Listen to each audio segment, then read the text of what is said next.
Por muchos años, desde este mismo lugar, desde la retaguardia, compartía lo que eran hechos de guerra en Israel. Ya desde hace algunos años está ahí en el frente junto a sus hijos, sus nietos, y está en la ciudad de Rehovot, que además ayer fue también impactada, como en realidad todo el Estado de Israel, pero específicamente con algunos hechos de impactos, entre otros en el Instituto Weizmann, donde él también en algún momento colaboró. Me refiero al querido amigo, el profesor Shaul Ochberger. Shaul, saludarte, aquí está Dani Salzman, Dani Shapira y quien habla acompañando este momento. Hola Miki, hola Dani, hola Dani también. Un gusto estar con ustedes aún en esta época tan difícil. Shaul, la guerra de las guerras, alguno podría pensar, ir a la cabeza de todo lo que ha venido viviendo Israel durante todos los últimos años. Una guerra tan dura y tan difícil, por un lado, con lo que aparentemente es un éxito de inteligencia y militar enorme en cómo fue llevada a cabo esta operación primera, pero bueno, sabiendo que no hay guerras gratuitas y que los dolores son muchos, sobre todo por los muertos y por los daños. ¿Qué nos contarías además en Rehovot, muy cerca de tu casa, donde también fueron impactados? Sí, en realidad yo escuchaba tu introducción, ¿no? Y debo confesar que en mi buena fe e ingenuidad habitual, aún en esos tantos años que, como bien decías, compartíamos las noticias de lo que es Irán, sufrimos en carne propia en Argentina, lo que es Irán en 2 ocasiones, pero debo reconocer que en ningún momento me imaginé que este momento podría llegar.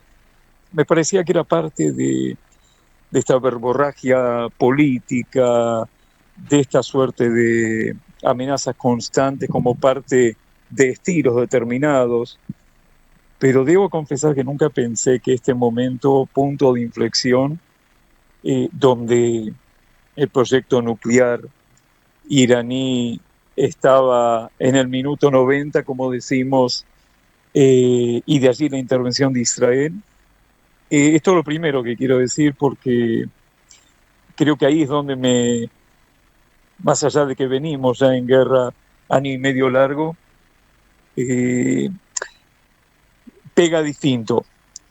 Y obviamente estar con mi familia en el Mamat, en esta habitación segura, sellada, antibombas químicas y todo lo que se puedan imaginar, para mí es la pieza de Neyama, es la pieza de nuestra hija menor, que se imaginarán no está demasiado contenta en estos días, porque además le hemos invadido su habitación, pero yendo específicamente a lo ocurrido aquí, uno está ahí en el Mamat, en la habitación, y la radio prendida, obviamente nunca está de más un rezo pensando en nuestros soldados, en nuestros hermanos, en nuestros secuestrados, eh, y de repente, aún sellada, a veces tiembla el lugar y se escucha un estallido como adentro y uno dice, esto fue acá, pero claro, hasta que uno no sale o hasta que la radio no dice algo con todas las restricciones que hay, me parecen sanas para no darle pistas a nuestros enemigos, para que la próxima sea un poco más, que tengan un poquito más de puntería, como decíamos, pero sabíamos que pasó algo en Rehovot. Después nos notificamos, no somos de los que corremos a los lugares, no nos parece prudente y tratamos de respetar esas cosas. Sí estuve ayer en la zona, una zona que ustedes, Miki y Dani, conocen Rehovot, y para que se ubiquen una de las plazas centrales de Rehovot que da al shopping, está cortada desde la calle principal Herzl, con todo un cordón policial, hasta pasando el shopping, y como bien decían, la estampida llegó hasta el Instituto Weizmann. El shopping, para que se den una idea, estaremos nosotros a unas 10, 12 cuadras de Argentina aproximadamente. El Instituto Weizmann está otro tanto, pero para el otro lado. Decenas de heridos, destrucción, pero tanto de locales en el shopping como edificios, gente conocida, querida, afectada, que está en estos momentos sin casa, sin pertenencias, y de alguna manera creo que esto nos da la dimensión, esto como lo que pasó en Ramat Gan, como lo que está pasando en Gaza, nos da la dimensión de alguna manera de que cuando alguien dice vamos a destruir el Estado de Israel, bueno, empecé a creerlo porque el nivel mortífero que tienen estos misiles,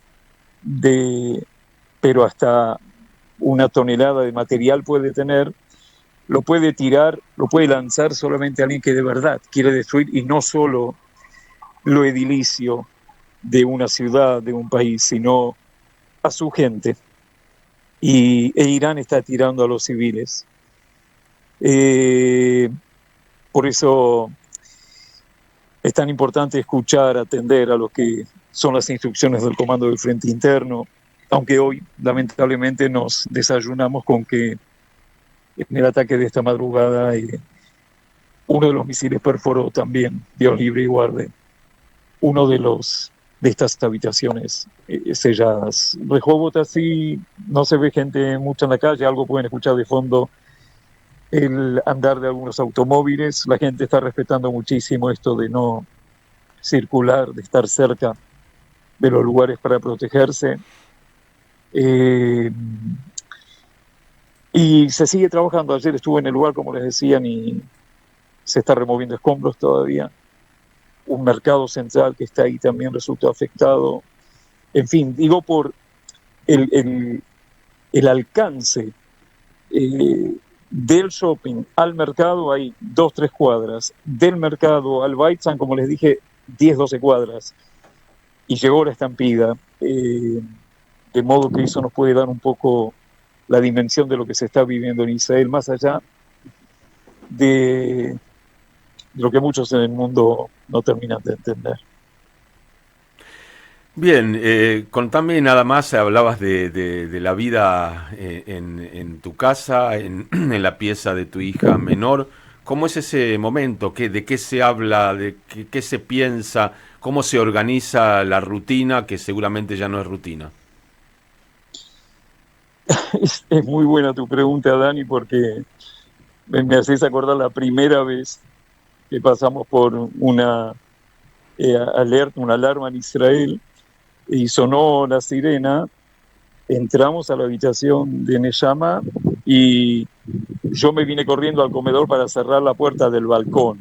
Casi esto de que no entre el misil por el comedor, ¿no? Y debo confesar que hoy, aunque tenemos casi entre 30 y 40 minutos para entrar, cada vez es casi como cuando se prende la lucecita roja esa en el estudio. Parece el primer programa y tenés como un cosquilleo en la boca del estómago. Nos tarda hablar. Si hablamos, no es... me cuesta definirlo. Cada uno de mis 3 hijos, de nuestros 3 hijos, lo manifiesta a su manera. Adolescentes los 3, mi señora la suya y yo la mía, pero ahora que estamos más tiempo, antes eran 10 minutos y uno salía, que también, ¿no? Qué loco uno se pone a pensar hoy. 10 minutos en la habitación y salimos y vamos. ¿A dónde hay que ir? Al súper, hay que llevarte a la escuela, vas de un amigo a trabajar. Parecía normal. El 7 de octubre obviamente marcó también un antes y un después en esto, pero hoy estamos más de 10 minutos.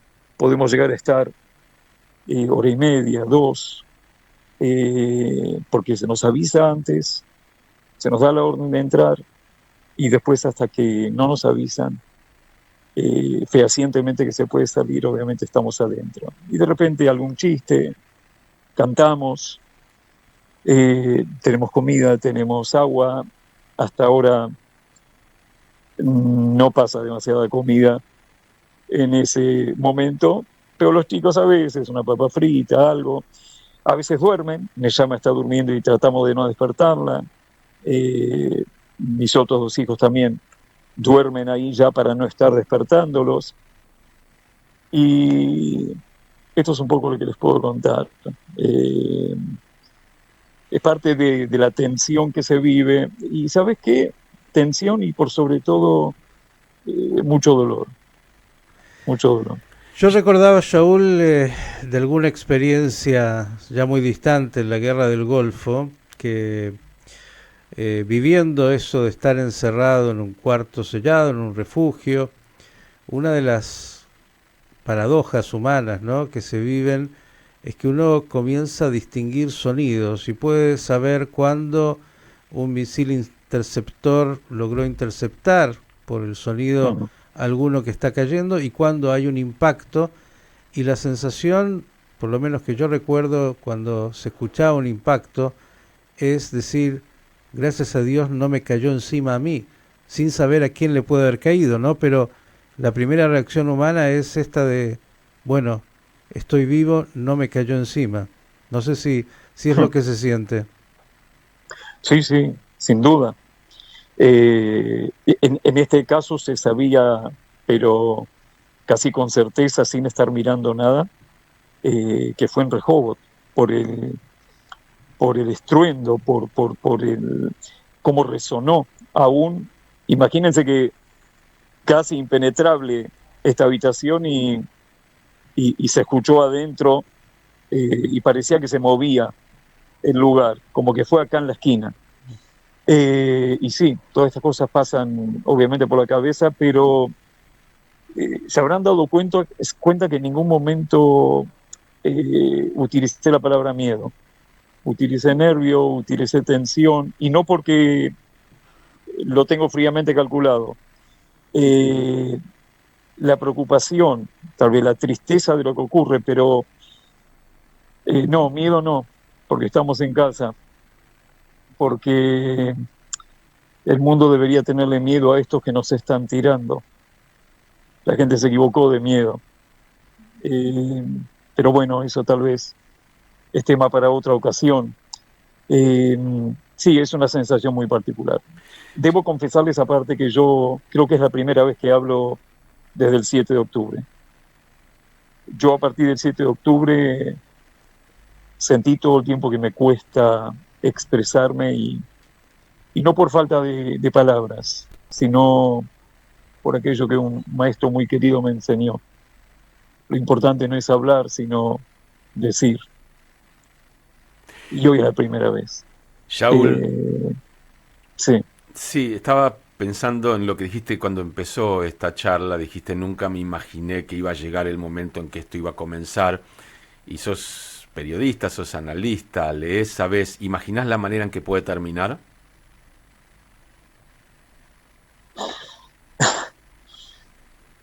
Qué pregunta, ¿no? No sé si la imagino. Como tampoco imaginé despertarme a las 3 de la mañana del viernes y escuchar lo que estábamos escuchando. Nunca me imaginé aviones israelíes sobrevolando Teherán. Nunca me imaginé que se esté dando todo lo que se está dando. Yo no me animaría a decir cómo esto va a terminar, pero tal vez, y esto lo dije muchas veces, uno no es creyente por estas situaciones en la vida. Soy una persona de fe casi desde nacimiento, pero después porque lo elegí serlo. Y mirá lo que se me disparó, Dani, nada que ver con lo que vos me estás preguntando, pero tal vez te responda de alguna manera. El queridísimo Rav Jonathan Sachs, de bendita memoria, que se nos fue hace poco durante el corona, entre sus perlas que nos legó, había una que decía algo así: el pueblo judío no es un pueblo que tiene una historia, sino que es una historia que tiene un pueblo. El pueblo judío no es solamente una historia. Había una vez un pueblo que vivió en tal lugar y como tantos otros después. No, esta es una historia, decía el Rav Sachs. Es una historia eterna, como lo dicen los profetas. Una historia que tendrá altas y bajas, que tendrá estos momentos de alegría y estos momentos de preocupación y tristeza, como a lo largo de nuestra historia. Y tal vez lo más difícil es eso, como es una historia que tiene un pueblo, y ese pueblo somos nosotros, ustedes ahí y nosotros aquí, unidos, la estamos escribiendo nosotros hoy. Hoy estoy empezando a dimensionar lo que creí entender de, qué sé yo, de las cruzadas, de la Inquisición, de los pogroms, de las expulsiones de los países de Europa, de la Shoah. Y eso que provoca tanto dolor, hoy a ese dolor se le agrega que esta historia que tiene un pueblo que somos nosotros, hoy la estamos escribiendo nosotros.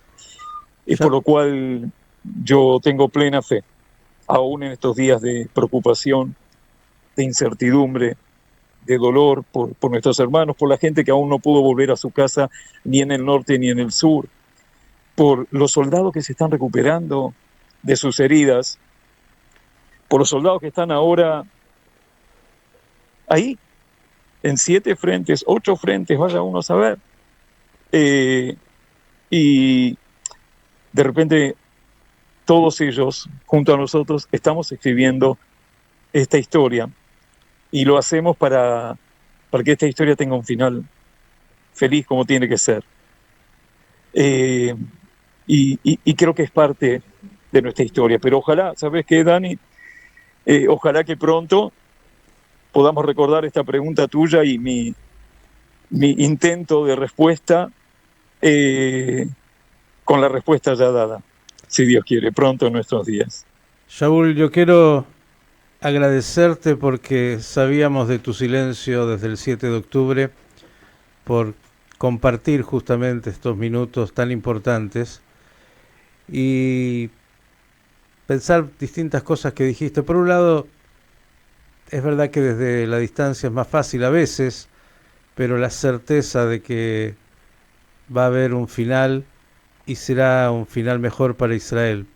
De hecho, el orgullo de poder ver la inteligencia, la capacidad, la sagacidad, el coraje del Ejército de Defensa de Israel siempre, y también en esta guerra que tenía que enfrentar con Irán y que lo ha hecho con estos niveles que van a ser estudiados algún día en las academias militares.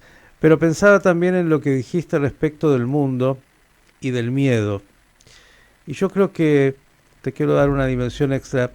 En realidad el mundo tiene más miedo que otra cosa, además de estupidez, pero miedo a enfrentarse con el monstruo que Israel, como siempre, y nuestro pueblo ha estado en la vanguardia y ha tenido que enfrentarse también en esta ocasión y lo está haciendo. Pero me parece que mucho habla de eso. Ahí te estoy escuchando entrecortado, Miki, ahí. No, te decía que en una dimensión distinta que hablaste del miedo. No lo puedo recibir bien. Vamos a ver si logramos mejorar Miki, Dani, sí, de repente se distorsionó la voz, te escuché obviamente. ¿Ustedes me reciben bien a mí? Perfectamente. Yo los escucho un tanto distorsionados a ustedes. Me quedé con lo del miedo, sí.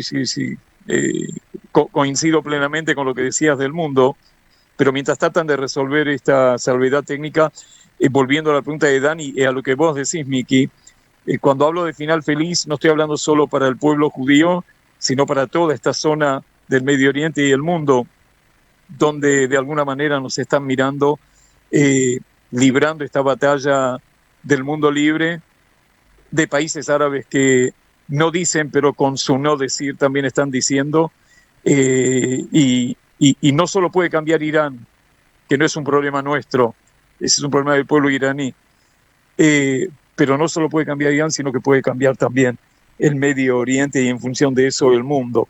Y eso es parte, ¿no?, de ese anhelo, de ese sueño, de esa respuesta que no podría dar hoy con total confiabilidad y certeza, pero que así lo imaginamos, si Dios quiere. Así será. Querido Shaul, un enorme abrazo.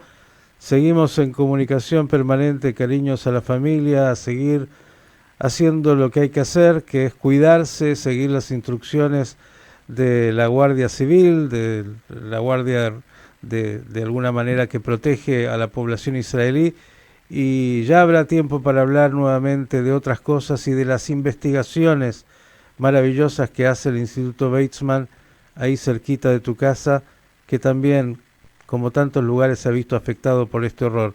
Hasta la próxima, abrazo grande y fortaleza y templanza que de esa sobra y que siempre está ahí presente. Un gran abrazo, Javerín. Un gusto reencontrarme y todo lo mejor. Cuídense por ahí también y que tengamos solo Besorot Tovot. Buenas noticias para todos. Chau, chau. Chau, Shauli.